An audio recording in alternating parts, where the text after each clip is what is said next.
நல்ல மாட்டுக்கு ஒரு சூடு, நல்ல மனுஷனுக்கு ஒரு சொல்லு. இன்னைக்கு எல்லாரும் முன்னாடி அவமானப்பட்டு நின்னா அந்த ரஞ்சிதா. ஏன்னா அவரோட பையில தான் அந்த தாலி இருந்துச்சு. ரஞ்சிதாவோட ஹேண்ட்பேக்ல தாலியை எடுத்து வச்சது நம்ம ஹீரோ விஜய். ரஞ்சிதாவோட கேவலமான புத்திய நம்ம ஹீரோ விஜய் பார்த்துட்டாரு. தாலியை கொண்டு வந்து நம்ம ஹீரோயின் மல்லியோட பேக்ல வைக்கும் போது அவர் பார்த்துட்டு தான் இருந்திருக்காரு. வேணு திட்டம் போட்டு எல்லாரும் முன்னாடியும் மல்லியை அவமானப்படுத்துறதுக்காக ரஞ்சிதா திட்டம் போட்டுட்டான்னு தெரிஞ்சதும் அதை முறியடிக்கிறதுக்காக நம்ம ஹீரோ விஜய் களம் இறங்கிட்டாரு. தான் சொந்த அக்கா பொண்ணோட பார்க்காம பண்ண தப்புக்கு அவளுக்கு சரியான தண்டனை கொடுத்தே ஆகணும்னு சொல்லி அவ மல்லி பேக்ல போட்ட அந்த தாலியை எடுத்துட்டு வந்து அவளுடைய ஹேண்ட்பேக்ல போட்டுட்டு இதுவுமே தெரியாத மாதிரிதான் அமைதியா இருந்தாரு. ஆனா ரஞ்சிதா, நாம தான் மல்லி பேக்ல தாலியை போட்டுட்டோம், அவ தான் எல்லாரும் அவமானப்பட்டு நிக்க போறா, அவளை இதை சக்கா வச்சு விட்டு துரத்திடலாம் அப்படின்னு தான் கனவு கண்டுட்டு இருந்தா. ஆனா அவ கண்ட கனவு அவளுக்கே அவமானத்தை ஏற்படுத்தும் அப்படின்னு அவ கொஞ்சமும் யோசிச்சு பார்க்கவே இல்லை. வேற வழியில முழுசா நனைஞ்சாச்சு, இனி முக்காடுறதுக்குன்னு சொல்லி எல்லாரும் முன்னாடியும் கொஞ்சமும் அசிங்கப்படாம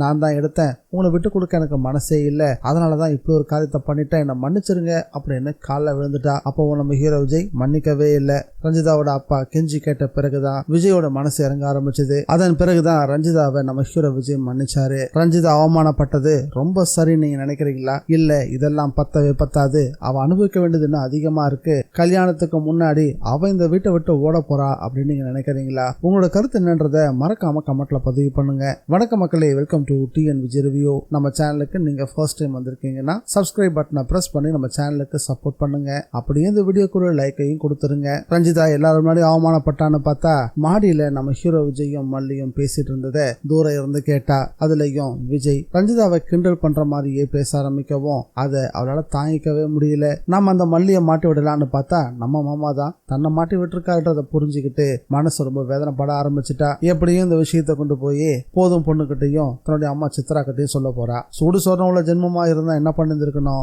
உடனே வீட்டை காலி பண்ணிட்டு, டே தம்பி, உனக்கு ஒரு கும்பிடு, உன் திசைக்கு ஒரு கும்பிடுன்னு சொல்லிக்கிட்டு அவங்க வீட்டை பார்க்க போயிட்டே இருந்திருக்கணும். ஆனா அப்படிலாம் போயிடுவாங்களா என்ன? கண்டிப்பா போதும் பொண்ணு இந்த விஷயத்த சாதாரணமா எடுத்துக்க மாட்டாங்க. ஒரு வகையில ரஞ்சிதா பண்ணது ரொம்ப பெரிய தப்பு, நீ அப்படி பண்ணிருக்க கூடாது, பெரியவங்க நாங்க இருக்கும் போது நீங்க எதுக்காக முந்திரி கொட்ட மாதிரி முந்திர அப்படின்னு தான் கேள்வி கேட்பாங்கன்னு நினைக்கிறேன். அப்படி கேட்டாதான் போதும் பொண்ணு அந்த வீட்டுடைய பெரிய மனுஷி. அப்படி இல்லாம விஜய் அப்படி கேட்டான், அவன் அந்த அளவுக்கு போயிட்டானா, அவனை சும்மா விடக்கூடாது, கூடவே அந்த மல்லியை சும்மா விடக்கூடாது அப்படின்னு ரொம்ப சாதாரணமா பழி வாங்குற எண்ணத்தோட நடந்துக்க ஆரம்பிச்சாலோ இல்ல பேச ஆரம்பிச்சாலோ அவங்களுடைய மரியாதையை அவங்க சுத்தமா இழந்துருவாங்க. ஏற்கனவே தாலிக்கான பூஜை பண்ணும் போதே போதும் பொண்ணையும் சரி சித்ராவையும் சரி சபையில கூப்பிட்டு பொண்ணு மாப்பிள்ளைய ஆசீர்வாதம் பண்ண சொல்லவே இல்லை. அவங்களும் அதை ஒண்ணு பெருசா எடுத்துக்கவே இல்லை. ஓரமா நின்று வேடிக்கை தான் பார்த்துட்டு இருந்தாங்க. ஒட்டு மொத்தத்துல விஜய் அந்த குடும்பத்தை தேவையில்லாத டிக்கெட்டுங்க அப்படின்னு சொல்லாம சொல்லிக்கிட்டு இருக்காரு. ஆனாலும் கொஞ்சம் கூட அவருக்கு உரைக்கவே மாட்டாங்குது. சரி, சொந்தக்காரெல்லாம் இருந்துட்டு போகட்டும், தான் கூட பிறந்த பாவத்துக்காக தான் அக்காக்கும் அக்கா குடும்பத்துக்கும் சோறு போட்டுருவோம்னா விஜய் சோறு போட்டுக்கிட்டு இருக்காரு.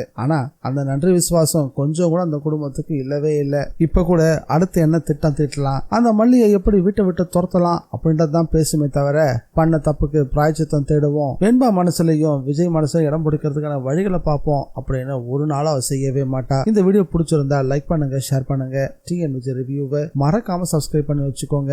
மீண்டும் அடுத்த வீடியோல சந்திக்கலாம். Bye guys.